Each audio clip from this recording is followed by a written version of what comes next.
Thank you, Madam Chair. Thank you, Senator Marshall. I'd like to call up Amendment Number 1, which is an amendment to the Valid Act in Section 823 of the bill. This amendment would exempt academic medical centers from the proposed regulatory scheme aimed at increasing oversight of the development of laboratory-developed tests.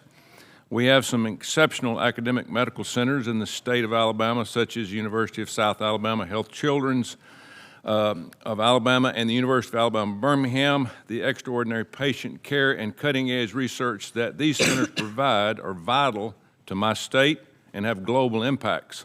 The University of Alabama Birmingham is the state's largest public employer with more than 23,000 people across its university and hospital entities. It has more than 22,000 enrolled students and an annual economic impact exceeding $7 billion on the state. In addition to being national leader in medical research and patient care, Forbes named UAB's America's best large employer in 2021. Children's of Alabama serves as a teaching hospital for UAB pediatric medicine, surgery, psychiatric research, and residency programs. Just down the road in Mobile, we have University of South Alabama Health Systems. This proposed change in regulation of laboratory-developed tests would create significant hurdles and unduly burdensome red tape for these medical centers, stifling innovation and flexibility, and ultimately putting patient care at risk. Exempting academic medical centers from the provision of valid would ensure access to care is not threatened and innovation in our medical centers is protected. These medical laboratories are currently regulated by the Clinical Laboratory Improvement Amendments, and they do not need any more federal red tape. I offer my amendment so that we can protect and advance the valuable research that these institutions perform. We need the research labs at academic medical centers to be innovated. Exempting academic medical centers from the provisions of VALID would ensure that access to care is not threatened and innovation in our medical centers is protected. I hope my colleagues will vote for this common sense approach, and I call for the yeas and nays. Thank you, Madam Chair. Is there any member who wishes to speak on this amendment? Madam Chair. Senator Poe. You know, we all heard about the disastrous rollout of the testing for COVID. Within 5 days of COVID being discovered, there was a researcher at the University of Washington, a Dr. Alex Greninger. He developed a COVID test in the first several days.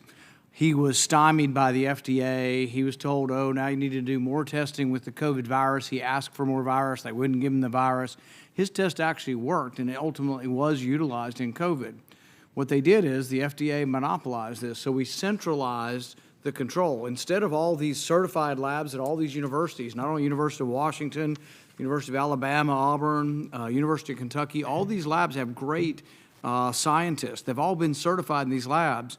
Why would we centralize it all and have the FDA make these decisions versus letting these certified labs develop the testing?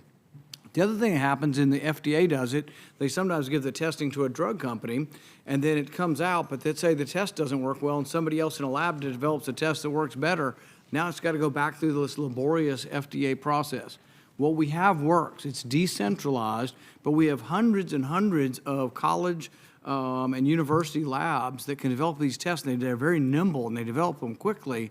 Why would we want to replace that with the FDA onerous system that doesn't seem to work very well for so many things? Why would we put it under the FDA? So I think it'd be better to keep it the way we have. Senator Tuberville's amendment allows an exception from the pushing everything under the FDA for some of these certified labs that are at universities and big hospitals. So I think it's a great amendment, and I will vote yes on it. But I think we really should consider, the news was consumed with how bad it was giving all of this power to the CDC to do a test, and then it didn't work. And then we were set back 3 or 4 weeks. Everybody complained about this. This was the #1 story for a month at the beginning of COVID, that we gave the testing to the CDC and they screwed it up. And so why would we say University of Washington can't have a test, or University of Alabama or University of Kentucky?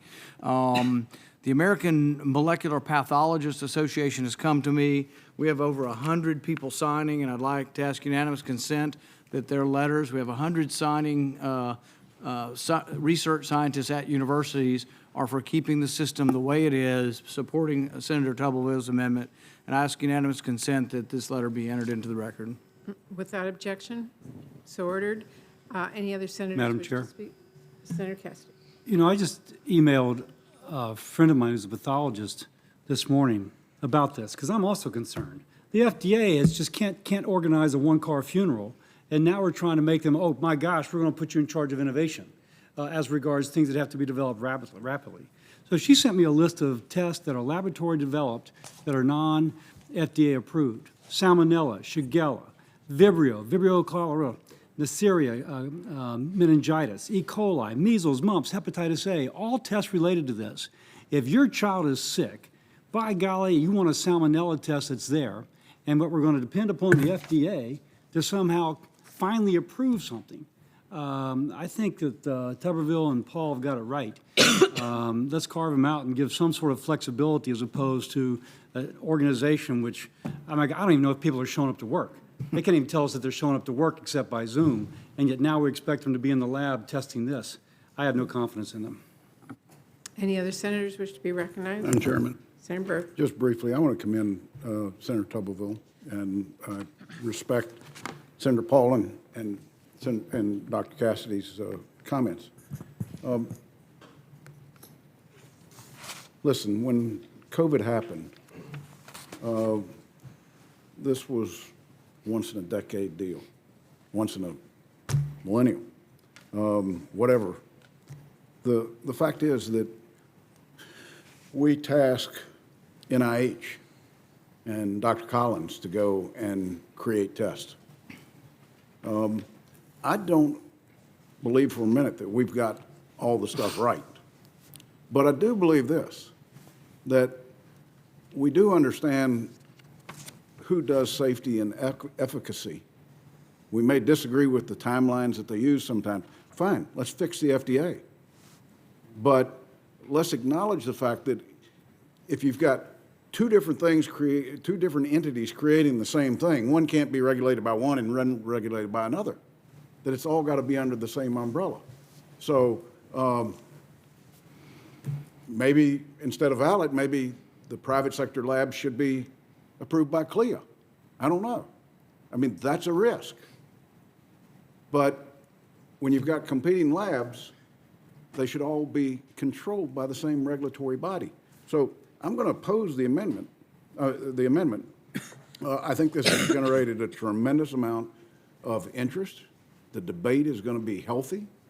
At the end of the day, I hope that we're not going to be faced with an amendment that we're going to move generic approvals to academic institutions because the FDA is too damn slow. Now, that may be what this is a precursor to. I'm not sure if I raise it to biosimilars or generics that I'm going to have very many people saying, oh, yeah, let's let the academic institutions do this. And I respect every pathologist, Bill, that's in those institutions and the work that they do. But, boy, I don't know how you can have multiple regulators for the same thing. So I'm more than willing to entertain how we change the architecture to reflect what works better for everything.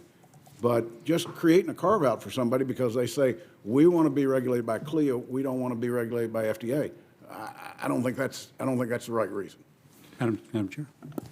Senator Cassidy. We're not talking about tests which are difficult to prove that they're worthwhile. If I wish to have a test for gonorrhea, there's some place that has a supply of these are positive gonorrhea tests, and we're going to send them to you blinded. Half of them will be yes, half of them will be no. You run your test against them, and if you're 100% yes and you're 100% no, that's your safeguard, and you've got to document it. We don't need the FDA to do that on these tests. I can give you the example that came up a few years ago. Herpes simplex in a pregnant woman, I think I remember this correctly. Where's Marshall? Marshall. Herpes simplex in a pregnant woman can kill the mama and kill the baby. And there's an infusion of acyclovir you give for days. How many days, Dr. Marshall? 14 days. 14 days, very expensive drug at the time, in order to prevent mama and baby from having a complication.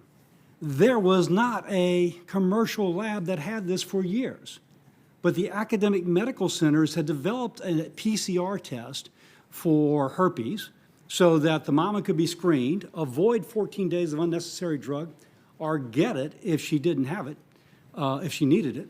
And the commercial labs, we would have been doing that for 10 years before the commercial labs finally responded. So it's an opportunity cost. It is not just that we are trying to, there's an opportunity cost of inaction that we ignore. And in this case, not having the agility to respond to something quickly can be a deadly opportunity cost. One quick comment. The other thing is, this amendment's not changing it. This amendment's attempting to keep it the way it is to a certain extent. So before COVID, you never went to the FDA. COVID testing, this is the whole way they botched the rollout of the COVID testing. They went to the FDA, and the FDA approved only one test, the CDC test. They denied the University of Washington, who had it first. So we're not asking to change the system and mess the system up. The system in the modern era has always been CLIA, which is regulated labs. They're under CMS, and they go through extensive certification to be a CLIA certified lab. But these are our best and brightest virologists in the whole country that are developing tests on how to detect a virus. And you notice very quickly whether something works or doesn't work. There was an example of an FDA-approved test. It was a melanoma drug back in 2001. They approved a drug for melanoma, and they approved the test. Well, they quickly found the test didn't work. And so a lab developed a test, not an FDA-approved test, but a CLIA-supported lab, and all the doctors started ordering the CLIA lab test. But it's competition, and it's more choices, and it's more scientists, and it is regulated. The CLIA labs are all approved. These are all, like I say, PhD, bright pathologists, virologists that are doing this. This is at UNC, this is at Duke, this is at Alabama, this is all your major universities. So just realize what happened during COVID was we centralized it, and we had one test, and it didn't work for about a month. So that cost us a month in trying to figure out who was sick and trying to get them to treatment. But this is not changing things. This is trying to keep it the way we've had it for several decades.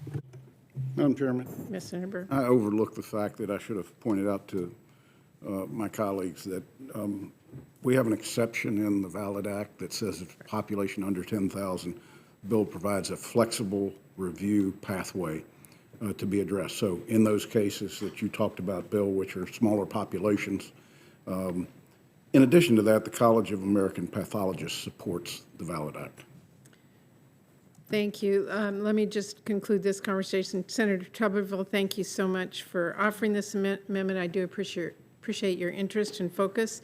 Senator Burr and I did work hard over the last year to negotiate a bipartisan policy on the regulation of diagnostic tests. That's the VALID Act that really balances the need for consistent rules to guide industry with quality and safety precautions that consumers can rely on. I do understand that academic medical centers are particularly focused on this policy since they do provide patient care and manufacture tests as part of their research.